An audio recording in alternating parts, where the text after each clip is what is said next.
नेज़े पे सर को देख रही हो, अली के बेटे हुसैन का सर है, उनके सर के जालिमों के सरों को जालिमों ने कत्ल किया है, नबी के नवासे को कत्ल किया है। जिसे जंजीर से जकड़ कर देख रही हो, हुसैन की बेटी सकीना है, जिनके गलों में हथकड़ियां है, पैरों में बेड़ियां है, गले में ताप है, ये इमाम अली मकाम के बेटे ज़ैनुल आबिदीन है। अल्लाहु अकबर। दमिश्क की गलियों में हाहाकार मच गया, दमिश्क की गलियां सन्नाटा खींच लेती है। आए जालिमों ने नबी के नवासे को कत्ल कर दिया। जिस नबी का कलमा पढ़ता है उसी नबी के नवासे को जालिमों ने कत्ल किया। दमिश्क की जेल खाने में फिर से कैद कर दिया गया। रातें गुजरती रही।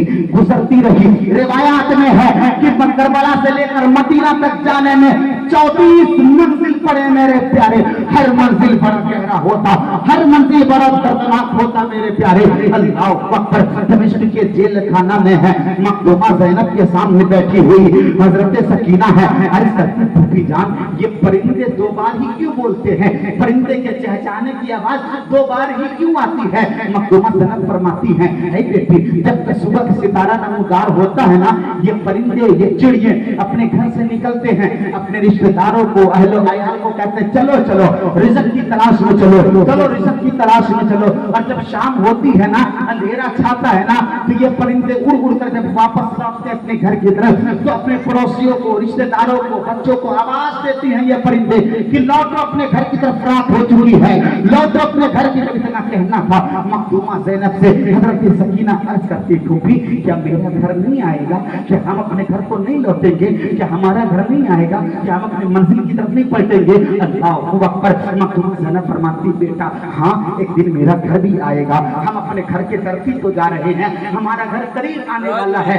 अब्दुल्ला नामी शख्स का दमिश्क के जेल खाने से गुजर होता है, क्या देखता है?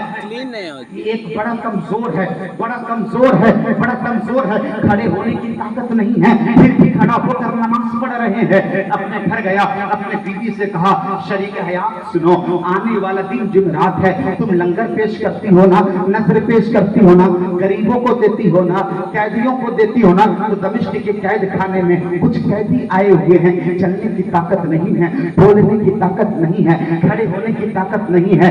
जो तुम नजर पेश करोगी ना, उसी कैदी को दे देना, ताकि नजर खाएंगे ना तो ताकतें लौट आएगी, ताकतें इनसे उन्हें ताकतें मिल जाएगी। उनकी बेबी बड़ी अल्लाह की मुत्तकियां बंदियां थी, अब वो खाना बनाती है। दमिश्क की जेल खाने में दाखिल होती है, कहती ऐ बेबी लो इसे खा लो। मखदूमा ज़ैनब फिर फरमाती, खबरदार, हम सैयदजादी है, हमें ज़कात मत देना, हमें सदका मत देना। खातून कहती, ऐ बीबी ये ज़कात नहीं है, ये सदका नहीं है, ये नजरे हुसैन है, इसे कबूल कर लो, इसे खा लो। फरमाती, क्या नजरे हुसैन है? कैसा नजरे हुसैन है?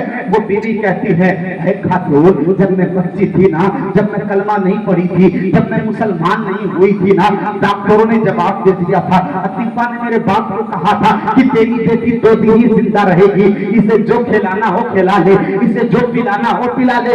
आज का भी सिस्टम यही है। डॉक्टर अगर कहते कि चंद दिनों का मेहमान है, बाप अपने बेटे के लिए न जाने क्या से क्या नहीं करता। अगर तसव्वुर ये हो जाए कि बेटा मर चुका है, फिर भी कोई कहे इलाहाबाद से दूर दिल्ली चले जाओ, वहां मुर्दे को जिंदा कर दिया जाता है, तो बाप बेटे को लेगा दिल्ली को जाएगा। दुनिया जानती है कि जिंदा नहीं होगा, लेकिन बाप की मोहब्बत है कि हम लेकर जाएंगे, माँ का ममता है कि हम लेकर जाएंगे, मेरा बच्चा शायद जिंदा हो जाए। अल्लाह अकबर। वो खातून कहती है, ऐ बीबी, डॉक्टर ने जवाब दे दिया था, मेरा बाबा घर के कोने में छुप छुप कर हजारों का कार रोता और मेरी तरफ देखता, मुझसे बड़ा प्यार करता। जब मुझे बताया ना, तो मैंने अपने अब्बा से कहा, अब्बा मदीना में एक नबी आए हैं जिनका नाम मोहम्मद है, वो दुआ कर देते हैं ना, शिफा याती मिल जाती है, बड़ी से बड़ी बीमारियां दूर हो जाती है।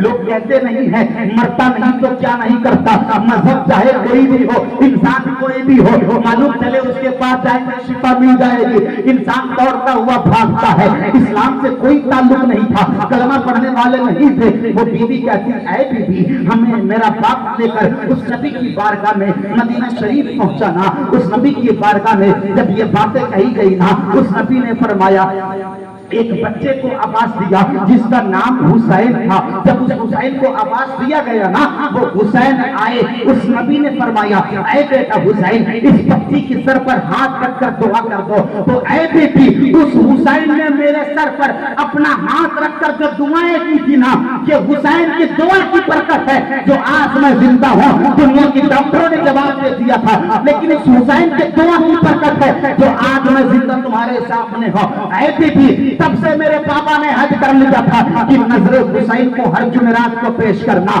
اور میں پیش کرتی رہی. میرے پاپا نے اپنے بچوں کو وصیت کر دینا, تو اپنے بچوں کو وصیت کر دینا کہ جب جب جمعرات آئے تو نظر حسین تم بھی پیش کرتے رہنا. اے بیٹی یہ کوئی زکات و صدقہ نہیں ہے, یہ تو نظر حسین ہے, اسے قبول کر لو, اسے قبول کر لو. اتنا کہنا تھا. مخدومہ زینب فرماتی ہے کیا یہ نظر حسین ہے؟ مخدومہ زینب کے آنکھوں سے زاروں کا تاج آنسو گر رہے تھے. اس خاتون نے کہا بی بی یہ دکھ بھرے غم تو ہماری ہے, یہ دکھ بھرے داستان تو ہمارے ہیں, رونا تو ہمیں چاہیے تھا لیکن رو آپ رہی ہو. مخدومہ زینب فرماتی ہے بی بی سن, جس نے تمہیں زندگی دی ہے, جس نے دعائیں دی تھی, میں اسی حسین کی بہن زینب ہوں. وہ دیکھو نیزے پہ جو سر ہے اسی حسین کا سر ہے جس حسین نے تمہیں زندگی دی تھی. اللہ اکبر. اس خاتون کی نظر پڑتی ہے, ایک ہچکیاں لیتی ہے, دم توڑ دیتی ہے. انا للہ و انا الیہ راجعون. اب دمشق مسجد میں فیصلہ لیا جاتا ہے کہ ان قافلہ کو واپس مدینہ بھیجا جائے. امام زین العابدین کو بلایا جاتا ہے کہ امام زین العابدین حسین کے بیٹے ہو, اب تمہارے قافلہ کو مدینہ بھیجا جا رہا ہے, بتاؤ تمہاری خواہش کیا ہے, تم کیا چاہتے ہو؟ امام کے بیٹے فرماتے ہیں مجھے میرے باپ کا سر میرے حوالہ کر دیا جائے, اور میرے باپ کا قاتل میرے حوالہ کر دیا جائے, اور میرے قافلے کو صحیح اور سلامتی کے ساتھ مدینہ شریف چھوڑ دیا جائے. یزیدیوں نے کہا تھا حسین, تو حسین کے بیٹے تمہاری دو شرطیں تو منظور ہیں, تمہارے بابا کا سر بھی تمہیں دے دیا جائے گا, اب تمہارے قافلہ کو صحیح سلامت مدینہ شریف بھی پہنچا دیا جائے گا, لیکن تمہارے بابا کے قاتل کو نہیں دیا جائے گا. اللہ اکبر. اب اس قافلے کو زنسیپا سالار کی موجودگی میں اب یہ قافلہ دمشق سے مدینہ شریف کی طرف پلٹ رہا ہے. مدینے والے کو خبر ملی ہے کہ جو قافلہ کربلا میں لٹا تھا, اب وہ قافلہ اہل بیت اطہار کے بچے ہوئے لوگ, اب یہ لوگ مدینہ شریف پہنچنے والے ہیں.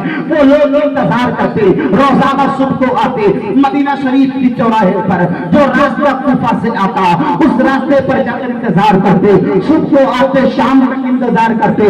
جب کوئی قافلہ نہیں آتا واپس لوٹ جاتے. نہ جانے کتنے دن گزر گئے, آتے انتظار کرتے واپس لوٹ جاتے. ایک دن کیا دیکھا کہ گرد و غبار لگے ہوئے, ایک ہوا فضائیں چل رہی ہے, گرد و غبار دھول اڑ رہی ہے. لوگ سمجھ گئے کہ اب یہ حسین کا قافلہ واپس لوٹ رہا ہے. ہر انسان آشفتہ تھا کہ باتیں پوچھیں گے کہ کربلا کے میدان میں ہوا کیا, علی اکبر کہاں ہے, علی اصغر کہاں ہے, اور محمد کہاں ہے, مسلم بن عقیل کہاں ہے, حامی کہاں ہے, قربا کہاں ہے, حبیب بن مظاہر کہاں ہے.